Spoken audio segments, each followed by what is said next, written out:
So, Doug. Hey, Christina. What's going on today? We're doing some winterization. Yeah, it's kind of sort of looking a little like fallish winter here, isn't it? Yeah. A lot of leaves, most of the leaves have fallen to the ground. Yeah, look at this. Yeah, it's a leaf wonderland back here. So we're going to winterize this 2007 Winnebago Sightseer. Okay. What's the model? 30B? 30B, I believe. Can't see it, but sure, we'll go with that. Sounds good. All right. Sounds good. Yep. So I'm gonna start out with dumping the black and gray water tank. And dumping the freshwater tank. Okay. Okay? All right. To be continued, huh? So we have a dumping station at our home. So I just noticed that wasn't pulled out all the way. Christina's not used to doing this. She pulled on these.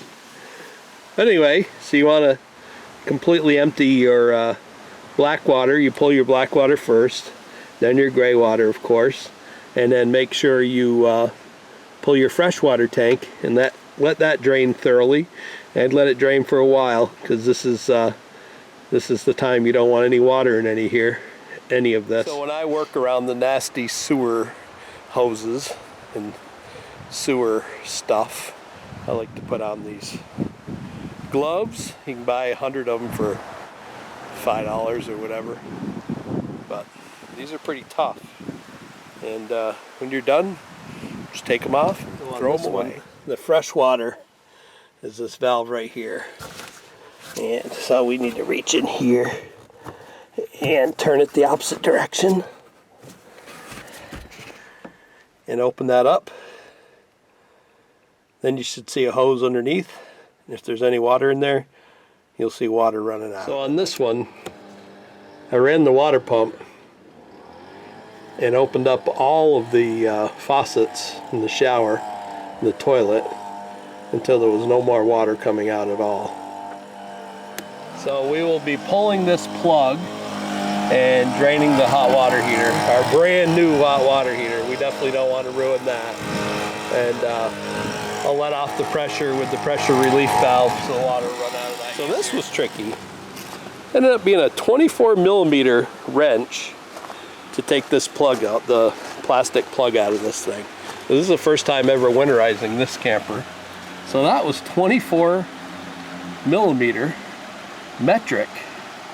It's kind of weird. I thought it was supposed to be a 7/8, but 7/8 was too small. So I will get that out now, so that I know the right size. Maybe I could save you some time by checking this video. So sometimes you have to do things a little unconventional. That's a tough spot to get into. So I put the wrench in there with the end on the bolt, and then you can just put anything through here to get a little bit more leverage out of it. So that's the way I'm doing it, because otherwise you can't turn it enough going up the regular way. Don't have anything down here, because when this comes out, it's going to come out. Pour right out of there. Whoa, there she goes. Sometimes they blow like that. And when you let this go, well, she's starting to. There we go. Leave that open. Still get my tools wet. Thought I had them out of the way.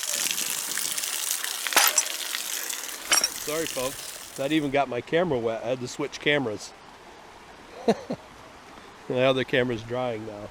So anyway, it doesn't take long for 6 gallons of water to run out of there, as long as you have the pressure relief valve open and you get this out. Looks like they had some gunk on it, so it didn't leak. So apparently that was that way right from the factory. You know where our plug went. Oh, there it is. Kind of blew out of there. It's got a little pressure behind it. So there it is. You don't want to lose that. Usually just tuck that back in here so that, and I leave it out so that all the water can drip out, and you can find that when you go to put water back in. Down in here, there's the bypass.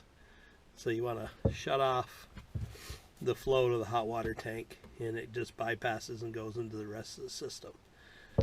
But that is very important and you can't forget that. Well, if it isn't shut off and you leave your hot water tank open, like I always do, it's not going to take you long to realize that it runs right out of it as you try to fill up the system with RV antifreeze. So just keep that in mind. And I have ran into a Holiday Rambler that my father owns that has no bypass. So guess what? You got to fill up the hot water heater to winterize the thing. So 5 or 6 gallons of RV antifreeze before you even get that thing filled. This is a little bit ridiculous. I'm not sure. If we keep it, we're going to put a bypass. So we'll put 2 gallons to start with. I got a 3rd gallon as backup. We'll see how it goes.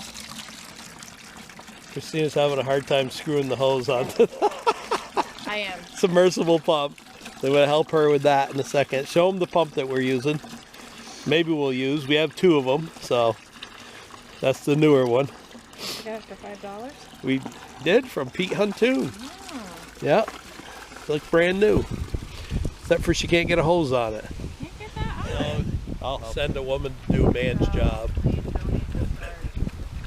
That's what you get. You could get it on either, so don't.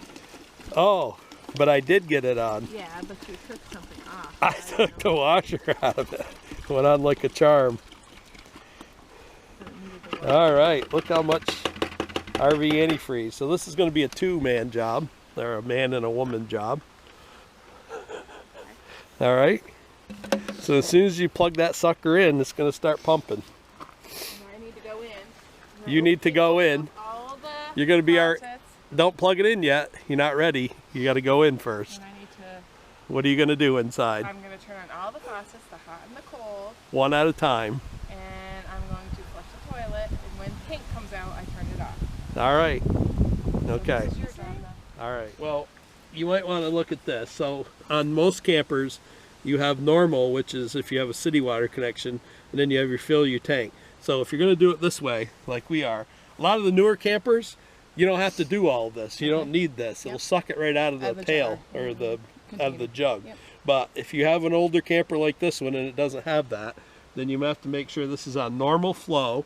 And one of the things that people tend to forget is the outside shower.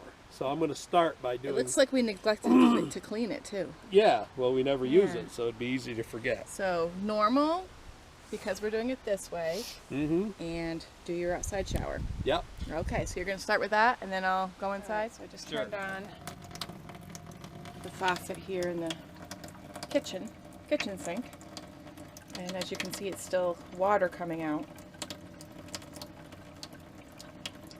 You have to wait for it to turn pink. This is the cold. Oh, there's the pink. So we're going to turn it off, turn the hot water on. Could be pink at first because it's still the pink that was in the faucet, so you have to wait till the regular water comes out.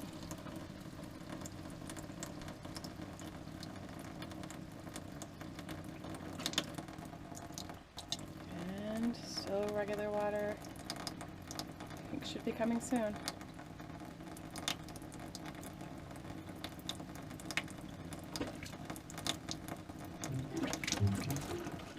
Getting pink. Alright, there's the pink. Alright, now we're going to go into the bathroom. We're going to do the sink in here. Turn on the cold. Pink. It's mainly in the system already, but this is hot, so let's just make sure. You see the water came out. Wait for it to turn pink. Pink. Alright, and the toilet. Boy, I hope there's nothing in that. Flush this.